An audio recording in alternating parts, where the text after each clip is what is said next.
to multiple of the P intervals? No, not necessary. No. Yes. When we say the pause duration is the distance between the two QRS. Yes. So in sinus arrest we have more QRS than PP interval. So third one is the good answer, I think. Okay. 2 to 1. Okay. In 2 to 1 second degree heart block, when the block at the level of the AV node, first the exercise will improve the condition. It's the Atropine correct answer. injection will worsen the condition. Adenosine injection will improve the condition. Exercise will improve the conduction. Exercise will Yes. improve conduction. Right. Right. Also, atropine injection will improve. It will not worsen. Yes. Adenosine Will will worsen the condition, not improve. Yeah. Okay. Question 4. Please scroll, Dr. Amana. Dr. Amana, scroll it down. Usually we have magnets in the operating rooms too. This question highlights the importance of having magnets in CCU in operating rooms. 4. To protect the pacemaker circuitry from electrocautery. No. B. To switching the pacemaker mode intraoperative. Yes, Exactly. Yes, that's the correct answer. Accelerate the patient's pacemaker rate intraoperative. This is No. wrong. So usually in the old pacemakers, when we apply the magnet, the pacemaker will not sense. It will be switched to pacing without sensing, so that the pacemaker will not be affected by the electrocautery signal. Fixed the frequency. Yeah, it will be fixed rate with no sensing. Fixed rates, yes. Yeah. Question 5. Dr. Amona, please, can you scroll?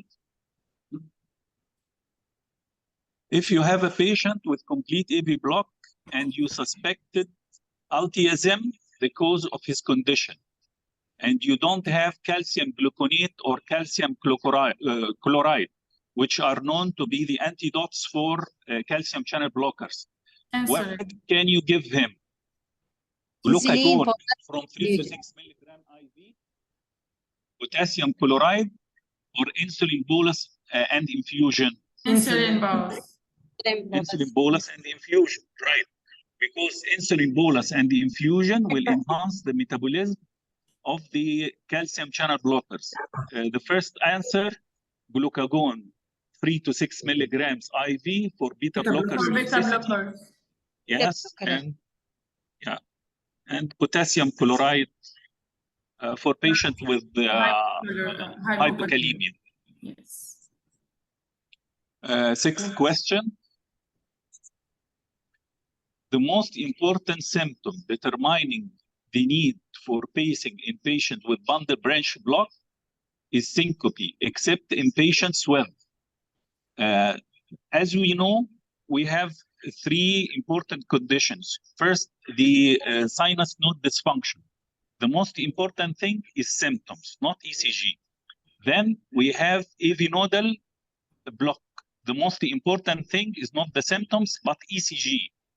Yes. The third group, in patients with bundle branch block, the most important thing is symptoms, except in one condition. Right bundle branch block with... Right bundle branch block with left anterior fascicular block. No. This is bifascicular block, which is not an indication. Patient with right bundle branch block after TAVI. No. Alternating bundle branch block. Yes. Yes, this is the answer.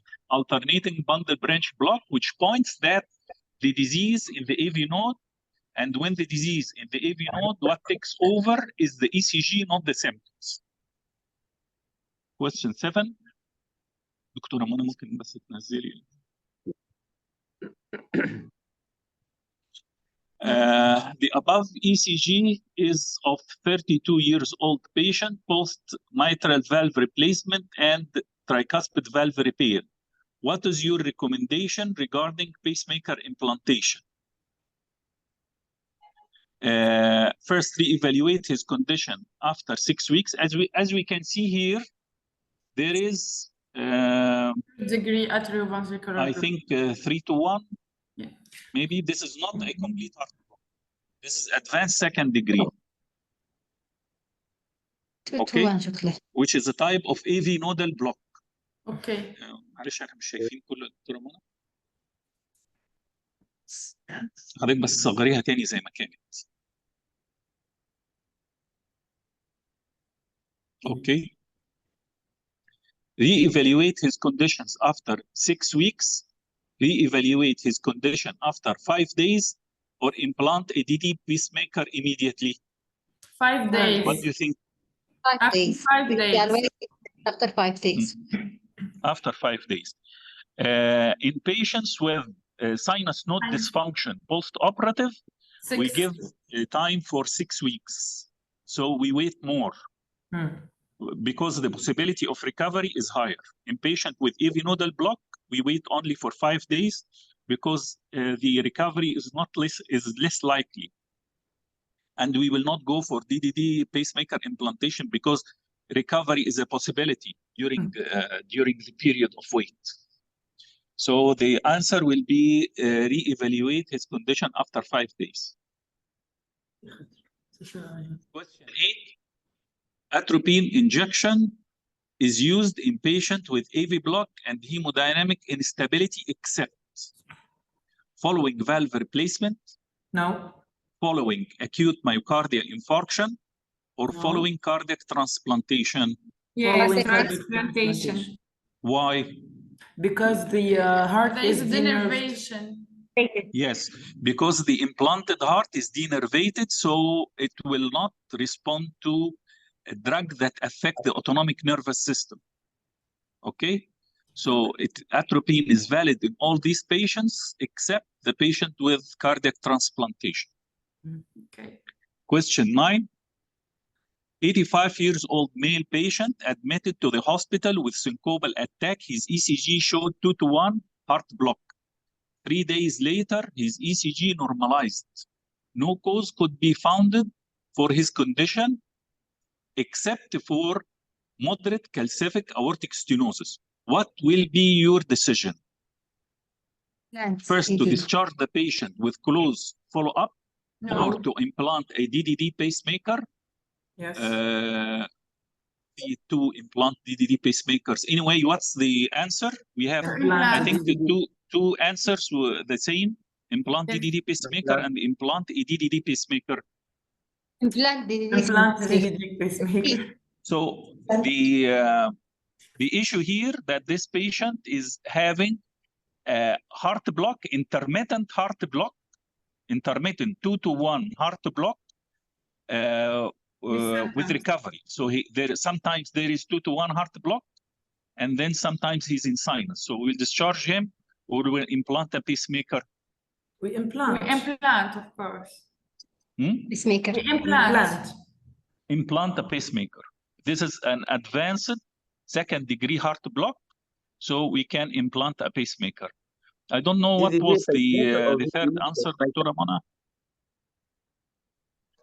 Mr. Hisham. It's okay. Anyway, we will implant a pacemaker. I think, Dr. Ayman, if you have comment on this, as this patient is having 2-to-1 heart block, sometimes 2-to-1 heart block can be suprahaesian. And in this patient, we should confirm that the 2-to-1 heart block is suprahaesian, not infrahaesian. So we will inject atropine. We will do exercise ECG with atropine injection, or with exercise the patient improved. So no need to implant a pacemaker, as this will be considered as Mobitz type 1 heart block. But if the heart block persisted, so we have to implant a DDD pacemaker. What do you think, Dr. Ayman? I think he have 85 years old. and implantation of pacemaker is not very difficult procedure. I think it's reasonable to implant him for the first time. Maybe if he has not syncope, only pre-syncope symptom, I think it's reasonable for this patient to implant him with a DDD pacemaker, because he has a problem in conduction on IV conduction. Nodal or infranodal is not a problem. He's symptomatic, and 85 years old, when he have pre-syncope or syncope, he can make trauma, and so he's handicap is a serious cause of handicap for him. So I think it's reasonable to implant him, même si a nodal EV block is not an infranodal EV block. Yes. So we use with the direct implantation of a DDD pacemaker, as it is an intermittent EV nodal heart block, right? Okay, Yes. this will be the answer. Question 10, last one.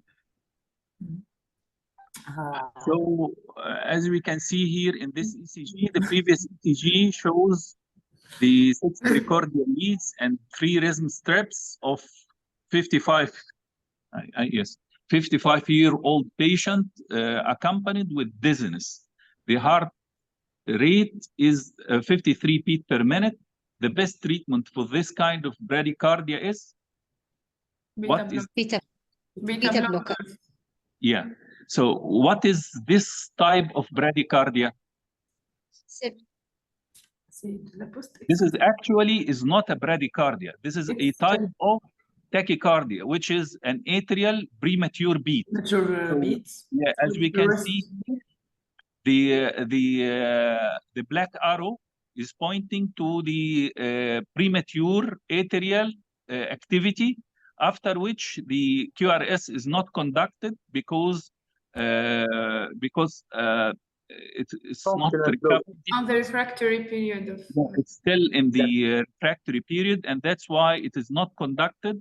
And the next beat will be conducted normally, so it appears as if there is a bradycardia, but it is actually a type of tachycardia inducing AV nodal block, some kind of functional AV nodal block. So the best treatment is to treat the tachycardia, not to treat the patient as a bradycardia patient. And for this patient, we can prescribe beta blockers to avoid this hyperextability, atrial hyperextability, and so we can recover a good rate above 60 for him.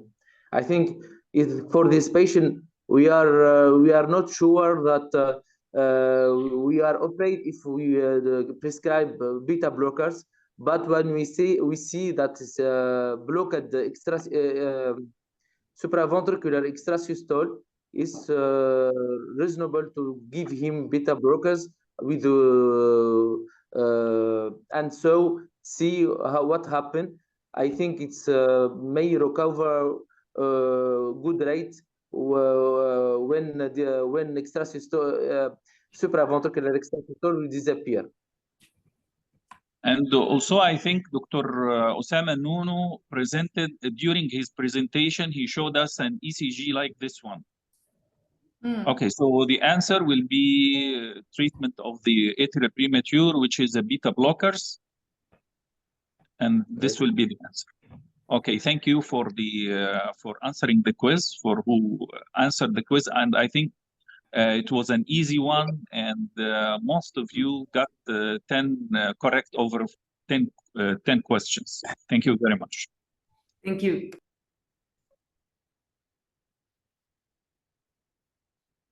Dr. Amana.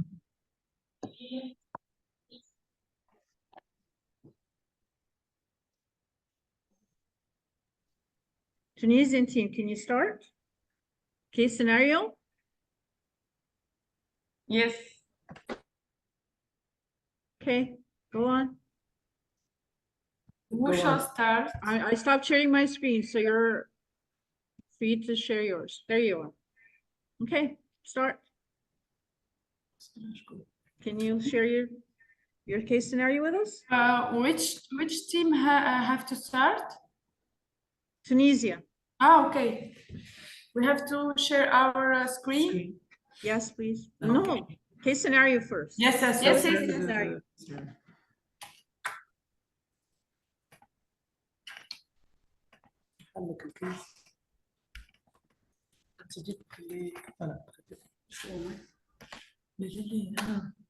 C'est bon? Voilà.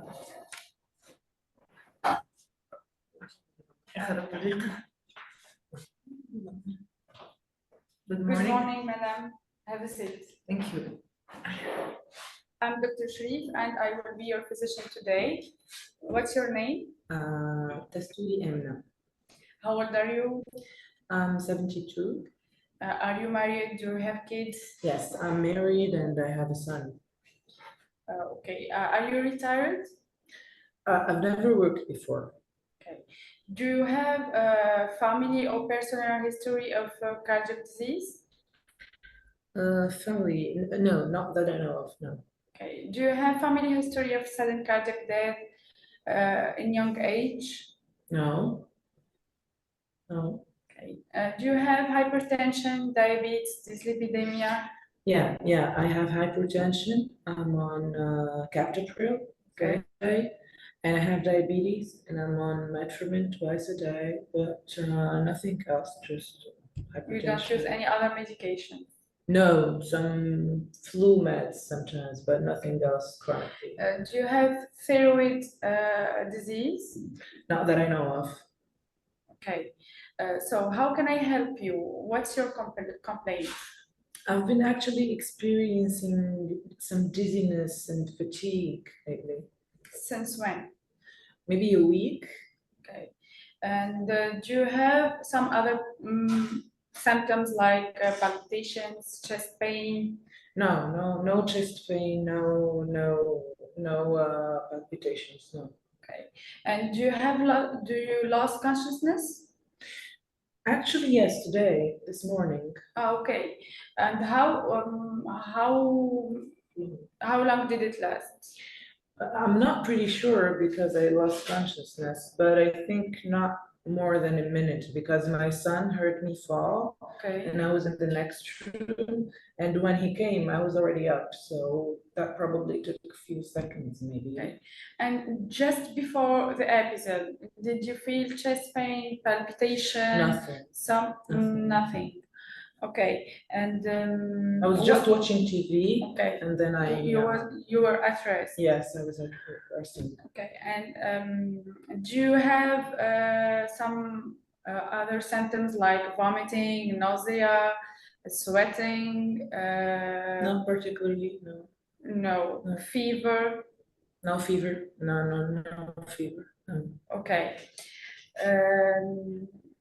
So we are going through physical examination and we will run some biological tests, blood tests, and we will do an ECG. Okay. Just can I have your RSV? Okay. Thank you. Thank you. So we will start the presentation.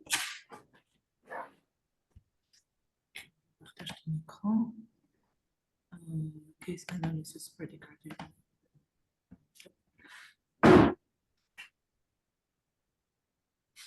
So good morning, everyone. I'm Dr. Noor Sharif from Tunisia, and I will share with you our case. It's a 72 years old female patient married with no special habits.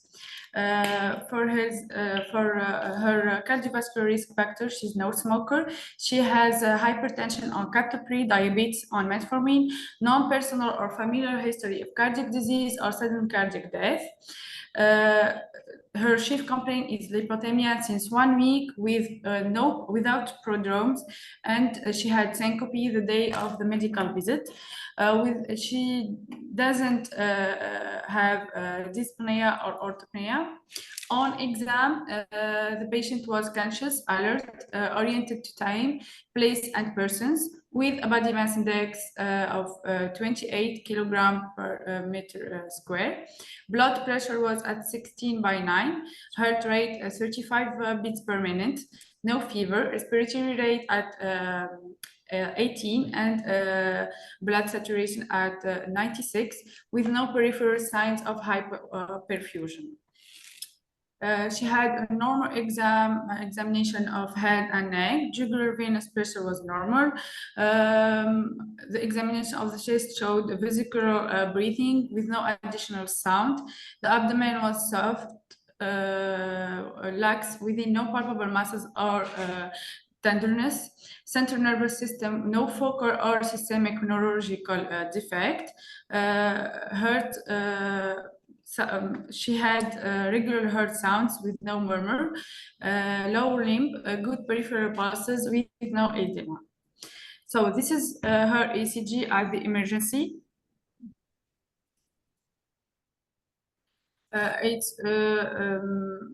It's an average quality ECG without parasites, with a natural rate at 75 beats per minute and ventricular rate at 40-45 beats per minute. So it's a complete atrioventricular block with wide QRS escape rhythm. So it's a ventricular escape rhythm. So after isoproteirenol, the patient narrowed her QRS, and then she recovered sinus rhythm.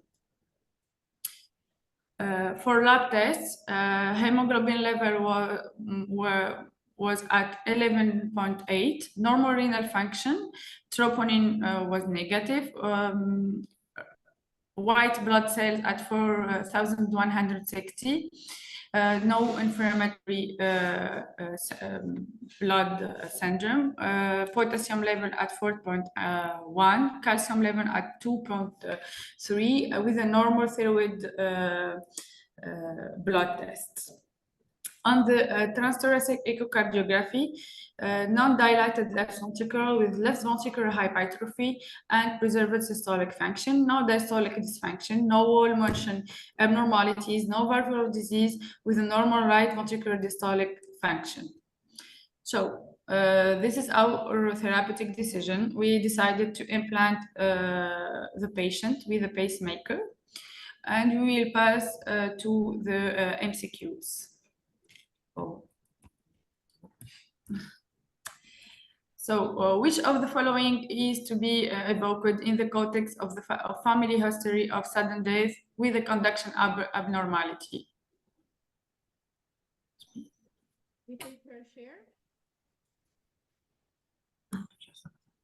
Can you hear us?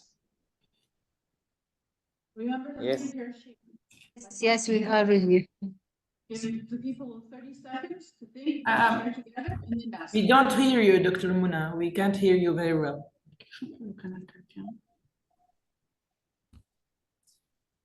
How about now? Great. Can you hear me now? Yes. Remember? I'm sorry, Dr. Jaberi corrected this question, and I switched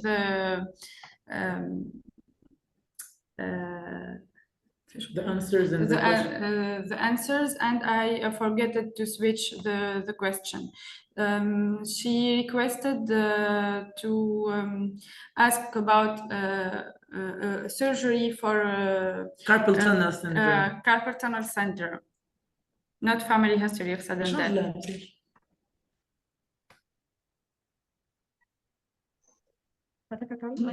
Careful, تعمير doses. Yes.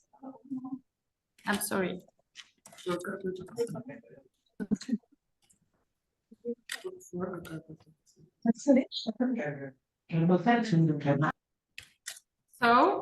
What's your answer? Yemeni, it's amyloidosis. Yes. And Egyptian, there are no Egyptian group members.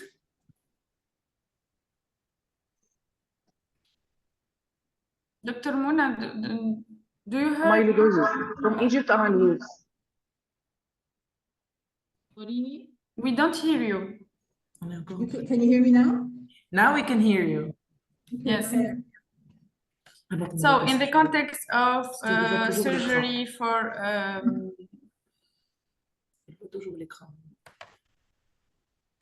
in the context of history of surgery for tuner standard conduction abnormality, we have to think about amyloidosis. And this is our reference. This is a central illustration with the electrophysiological manifestation of cardiac amyloidosis. So it can give sinus node dysfunction or nodal dysfunction or bundle block dysfunctions. Second question, which of the following prodromes characterizes a high-risk syncope? Chest pain, nausea, or sweating?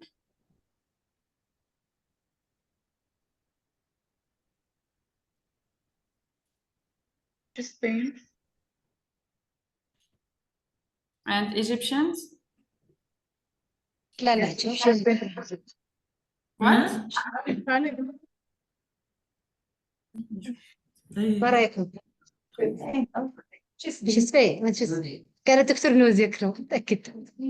Okay, so the correct answer is chest pain.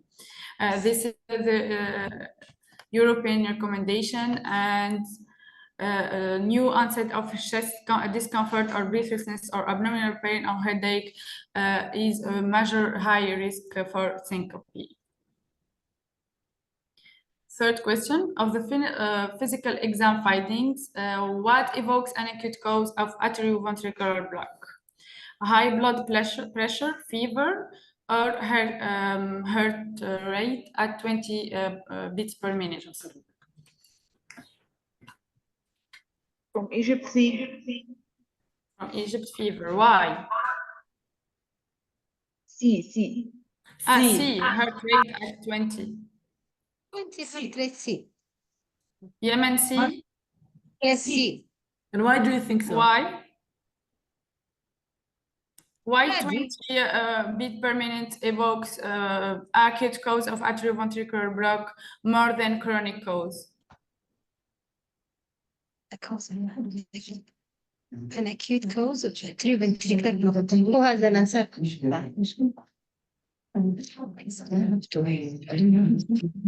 Hello? And acute MI, hyperkalemia, some causes cause acute drop of heart rate. Okay, so for us, chronic atrioventricular block can give as a high blood pressure or can give a heart rate about 20 beat per minute. But fever, usually we don't find fever for an acute atrioventricular block. And when we find fever with conjunction, we have to think about and endocarditis. No infectious cause. Is it clear or not? Is it clear? Dr. Yes, Ayman, yes, it's clear. You don't understand the question, could you please repeat? if you don't understand the question, please tell us. We should think about infectious cause. Yes, because we have fever with atrioventricular block, and we have to think, usually we have to think about acute causes before thinking about chronic causes, okay? Okay, we get the point. Okay. So the first question, which of the following can cause atrioventricular block? Hyperthermia, hypercalcemia, or hyperkalemia? Can you repeat the last question, please? We still don't understand. Dr. Munna, we can't hear you. It's a really, it's like it's coming from away. We can't hear you. Can you repeat the last question, please? The last question. The third question? Question 3. Yes, please. Yes. On the physical exam findings, what evokes an acute cause of atrioventricular block? Acute cause. Dr. Hisham has a comment?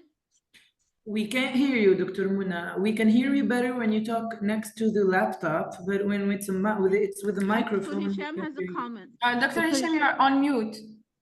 Can you hear me?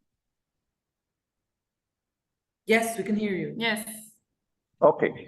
So, of the physical exam findings, what evokes an acute? I don't understand an acute cause of atrioventricular block. What do you mean? What do you mean that something, an etiology of atrioventricular block? Yes, an etiology. Etiology. Yes. So, also during physical examination, patients with atrioventricular block, we can see high blood We can't hear pressure. you very well. Is this correct? Can you put the general room on mute because on mute? because we can't hear you. We hear you twice with an echo, so we don't اوكي get what you said. يبقى اعملي ميوت من عندك يا دكتوره منى. انا بس ميوت من عند حضرتك. Can you hear me clearly now? Yes, yes. Okay. So during physical examination in a patient with heart block, right? We can find high blood pressure. Is this correct? I'm sorry, but Dr. Amana didn't put the other room on mute. We can still see it light when you talk. Okay, okay. I will be the one. Thank you. Okay. Okay. Great. Great. So the point was that we can find high blood pressure and heart rate at 20 beats per minute for all causes or all etiologies of atrioventricular block, even chronic block, even chronic etiologies. But fever, we don't find it in chronic etiologies. This is the point of the question. Maybe we should have written the question in another way. Yeah. But what we wanted to say is that when you have fever, like on physical examination, when you have fever, you should think of there is something. There might be an endocarditis. You don't just put it on the you don't just say, well, it's a chronic heart failure. It's from what I understand, that you can suspect the cause of acute atrioventricular block when there is fever, but usually you can find high blood pressure. This is the usual with any heart block. Also, heart rate of 20 beats per minute, it can be, but this will not reflect the cause. But what reflects the cause is the presence of fever. This right? is the point of from the following. So it can be an infective endocarditis, it can be diphtheria, it can be whatever cause that induce heart block. Okay. Yes, this is the point of the question. Yeah. Okay, but you are right, totally right. But I think the question needs rephrasing only to be clear for everyone. Okay. Okay. Okay. Good question. Just understand that English is our third language, so this is why we don't. I appreciate that for the Tunisian team because they have difficulty with English. But anyway, it's okay. It's okay. Very good question. We'll try to rephrase it when we're doing the case submission. Okay. Okay. Thank you.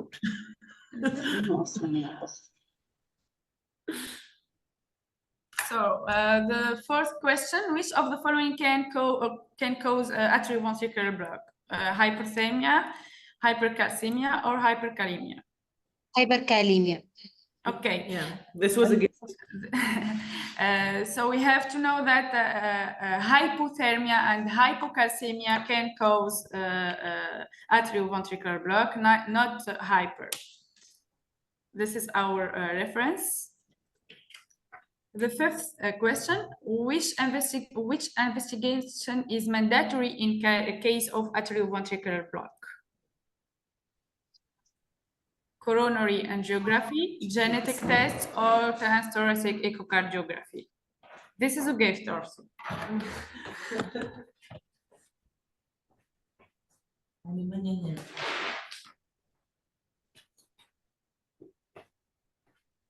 Egyptian team, are you there? Yes, we are here. So I what? think the transthoracic echo is the first step, Yes. but we can't do without and coronary angiography. Yes.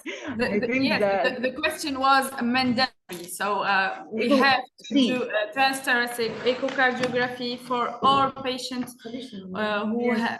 C. Okay, so it's C.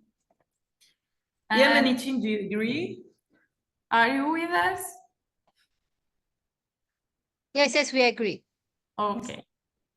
So this is our reference. Cardiac imaging is recommended in patients with suspected or documented symptomatic bradycardia to evaluate the presence of structural heart disease, to determine left ventricular systolic function, and to diagnose potential causes of conduction disturbance. It's a European recommendation. Sixth question, which of the following is the appropriate therapeutic option for our patients? So, a single chamber pacemaker with VVI, dual chamber pacemaker DDD, or a dual chamber pacemaker VVI? DDD.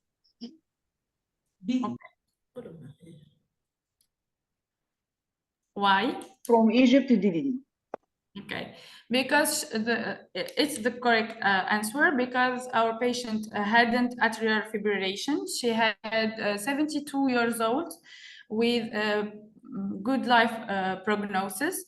So according to the European recommendation, we should implant her with dual chamber pacemaker, DDD, without asservissement بالانجلي دكتور أيمن. Without asservissement because she doesn't have sinus node disease. So we have to go to the patient counseling before proceeding with the case analysis.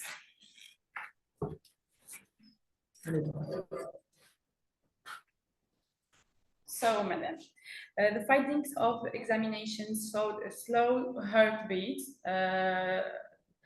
due to a complete atrioventricular block. In this kind of situation, we have to implant a pacemaker to avoid dizziness, syncope, and it's a life-depending decision. So after your consent, we will implant you with a dual chamber pacemaker, and you will have to come for control 1 week after to check the wound, the absence of inflammatory signs of hematoma and the scale. We will ask you to minimize the movements of your arm in the side of the pacemaker for about 4 weeks. And you should always carry with you your card pacemaker, and it mentions the name of the manufacturer, the model of your pacemaker. You have to know also that your pacemaker is MRI compatible, is an MRI compatible. It just requires some modification and adjustments before the examination. You can use a mobile phone or house stuff like TV, microwave, CD player are allowed, provided that the safety measures are respected. Do you have questions? Well, this is a lot to process. I understand. I mean, I understand you, but this is frightening. It's a lot to process. Do you think I can get my life back? I can still go Yes. shopping, I can still go jogging, Yes. working? Yes, of course. You will be accompanied with me because I will be your physician. And for shopping and stores, you have to pass through automatic doors without stopping. In airports, just present your pacemaker card, so you have to be searched by hand, and that's it. Any other questions? So it will be there forever? Should we change it, or how do I know it's working? How do I know it doesn't happen again? Okay. You will have first control at about 1 month to check the pacemaker, and then every 12 months to check the longevity of your pacemaker. And usually the mean lifespan of a pacemaker is about 10 to 12 years, and then we have to change it. But it will be there like forever. Like we Yes. change it, but it will be there forever. Yes, and we will meet at least once a year to check your pacemaker is working correctly. Okay, is it a little wound or like a big wound, like a No, surgery? it's about 3-4 centimeter square, who will be just here. Okay. And this is it. Just for the first 4 weeks, try not to move do, my yes, my this is upper it. arm. Okay, it's a lot to process, but thank you. I'll come back whenever I have other questions. I can still reach to you. On the pacemaker card, there is my professional phone number. Okay, You can. I can reach whenever. Yes. I- Yes. Thank you. Thank you so much. Thank you.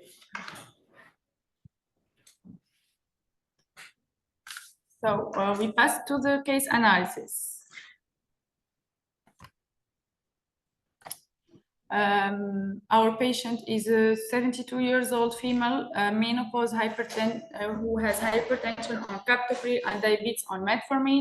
She's non-smoker, no previous surgery, neither allergies. She has hypothemia since 1 week without prodromes, syncope the day of the medical visit, no dyspnea, no chest pain, no palpitation, with correct vital signs, apneic blood pressure at 60/9, no signs of heart failure, regular heart sounds, no murmur.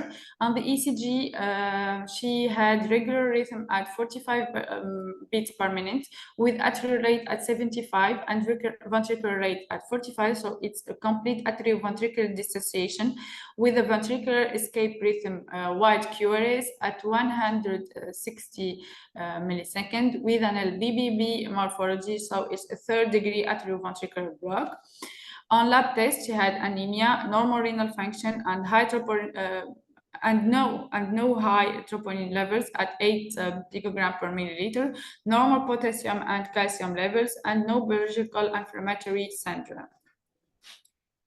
Transthoracic echocardiography, preserved left and right ventricular systolic function, no wall motion abnormalities with no valvular disease. Patient was initially prescribed isoproterenol with at first 3rd degree atrioventricular block with LBBB morphology and QRS at 120 millisecond, or it can be a 1st degree atrioventricular block with long PR regarding the morphology of QRS, and finally a restoration of a sinus rhythm with the same QRS morphology when using isoproterenol. We first eliminated acute and reversible causes of atrioventricular block, iatrogenic cause, but patient wasn't on beta blocker, neither calcium channel blockers nor digoxin.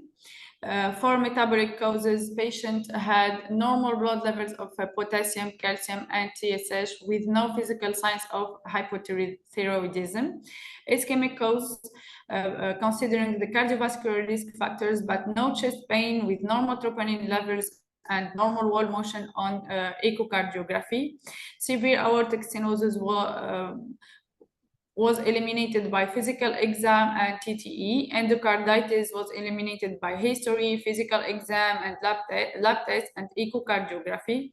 So the final diagnosis was degenerative atrioventricular block, as there were no signs of infiltrative disease nor immune system disease. So we decided to implant a dual chamber pacemaker for our patient. At discharge, we gave the patient a pacemaker cart with a patient counseling for magnet interference.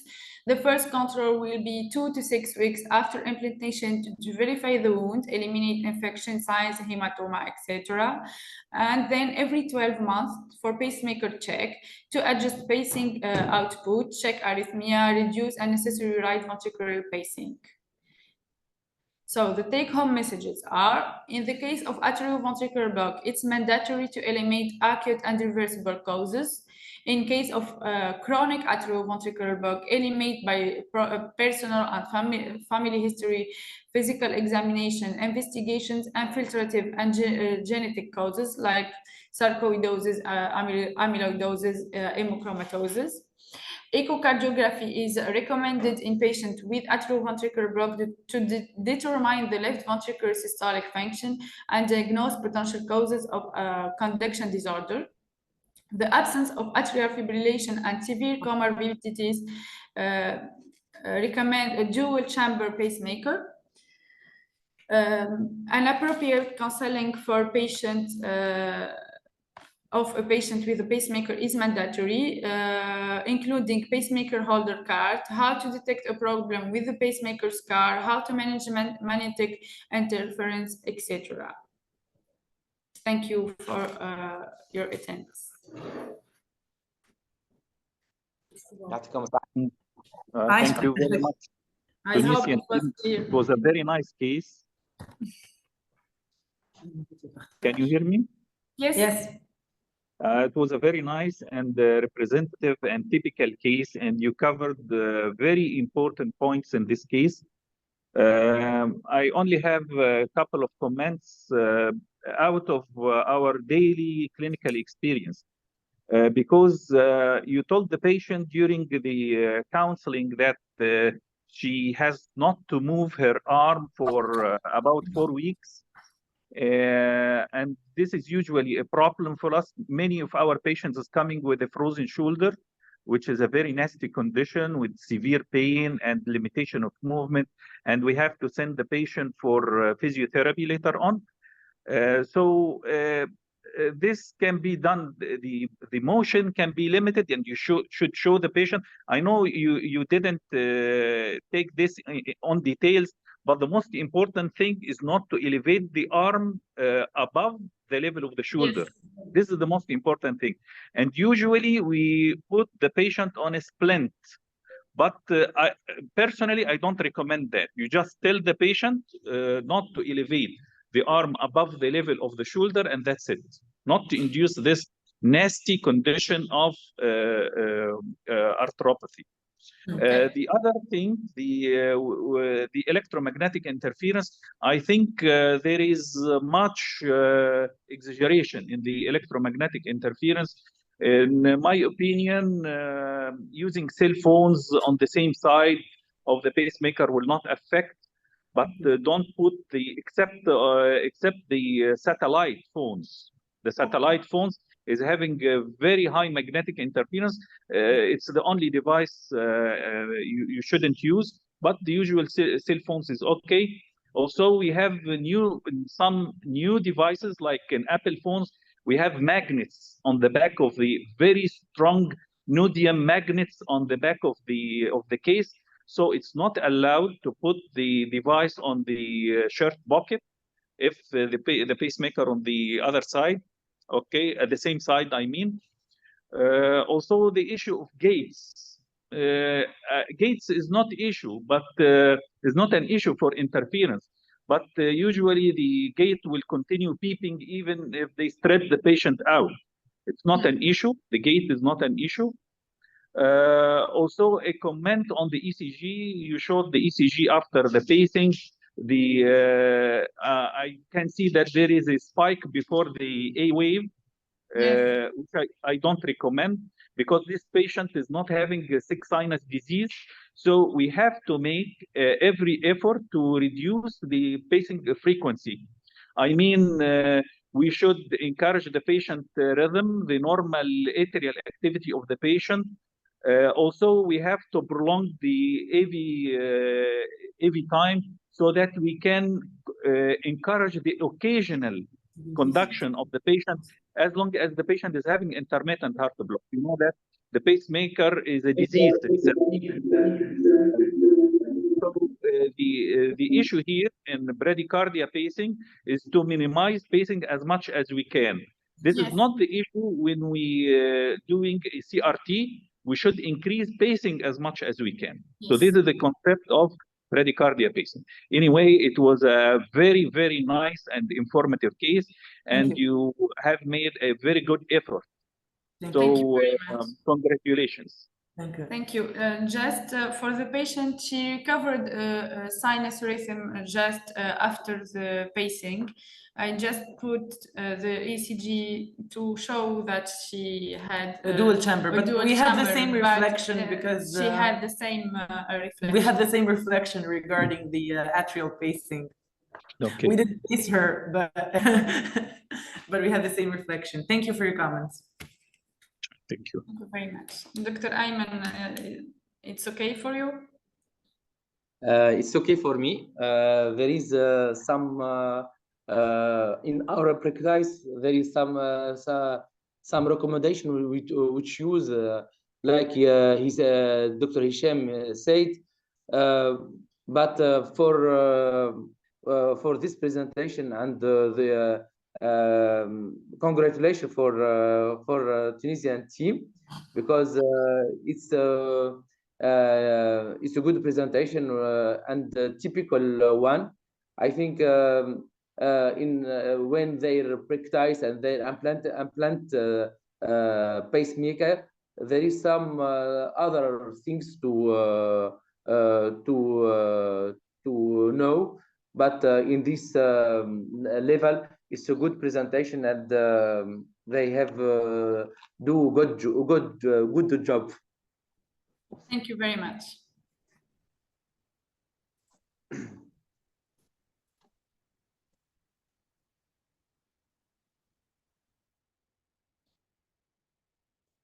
A deficiency there? Second presentation. Other comment? The question was the question was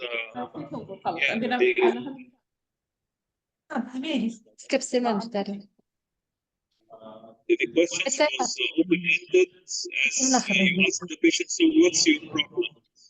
You let the patient to tell her problem. So when you greeted the patient but not too warmly, we can accept that. Displayed familiarity, so I know you are familiar with each other. We cannot hear you. Used an open questions. It was an open question about the patient's condition or the problem. Cannot hear Encourage the you. patient Not sorry. to tell her story, and you did. She told you The what voice is happened not exactly, clear. and her son was where, and she was where, and how this happened. And also you covered the patient concerns during the presentation, especially. Ramana, can you mute your microphone, please? We have troubles hearing. We hear a lot of echo because there are too much. كل ده؟ أنا عملت ميوت عندي. No, we can still hear you. أنا مسموع؟ طب دكتور أيمن. Work in progress.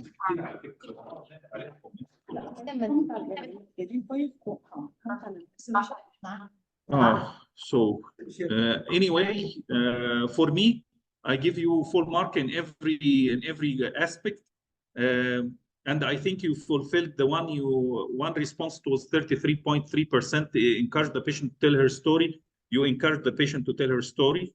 I think so. I've seen that. Later on this one. Okay.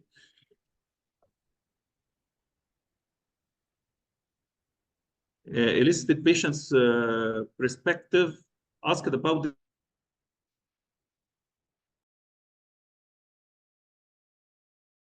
the patient understanding of the problem. Yes, done. Listen to the patient concerns. You did. Identified patient goals for the visit. You did also. Displayed interest in how the problem having an impact on the patient's life. I think not too much, but the concern that how the device will impact the patient's life, not during the history taking at the beginning. Also, you encourage the patient's expression of emotion. You didn't let the patient cry anyway, but it's good from your side. Help patient label and identify their feelings. I didn't feel it, but I give you the mark anyway. Accepted and validated the patient's feelings. She didn't express any feelings. Displayed effective nonverbal behavior. Yes, you did. Invested in the end. Avoid using of jargon. I think all the interview was medical. the physician and the patient was talking in medical terms.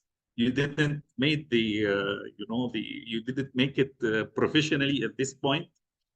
Offered information that match. I didn't understand this, except explained reasoning behind the tests. You didn't explain. No, this is not complete. Tested the patient's comprehension. You did. Explore the acceptability of the patient. Okay. Treatment plan. Okay. No problem. حط بس اللاين. لا خليها يا دكتورة منى. لا no need. Responses. خلينا في الريسبونسز دايما. فين بقى responses؟ نزل تحت. Okay. So the patient, you discuss the patient, the treatment options, explore the barriers, if any, to the plan. No, you didn't ask the patient anyway. Made the plan for follow-up. You did a good plan for follow-up, and this was a strong point. You encouraged questions, and you told the patient, if you have any questions or any inquiry, you can go back to us, and this is a good point. So personal history, you got 5 out of 5, and I think you did well. Also for the past and family history, you get it. Some points only, but anyway, because of the overall good presentation, we forgive you for this small hints. History of present illness was good. Risk factors was good. Other body system, you reviewed the other body system and the risk factors. General examination was okay. Also local cardiac examination. You didn't do it, but anyway, it's understood it was done. Investigations, you put the proper investigations and the results. Differential diagnosis. Yes, you made in the presentation some of the aspects of the differential diagnosis or the cause. Treatment, you give a proper plan for treatment. Patient counseling was excellent on your presentation. And I think if there is more than 100%, you will give them more than 100%. I wish the other teams will do the same. I hope they will do better than 100%. Anyway, thank you. Thank you very much. Thank you very much. Thank you. Okay, advice for the next time. Advice for the next time to make it a good play, as if you are making a play, let the patient talk in the usual, not the medical terms. Try to open the space for the patient to tell the story more than this. I don't know about the examination options, but I think you did. Tell me about genetic complaint that bring you in. What again? You are. We will repeat again. You are.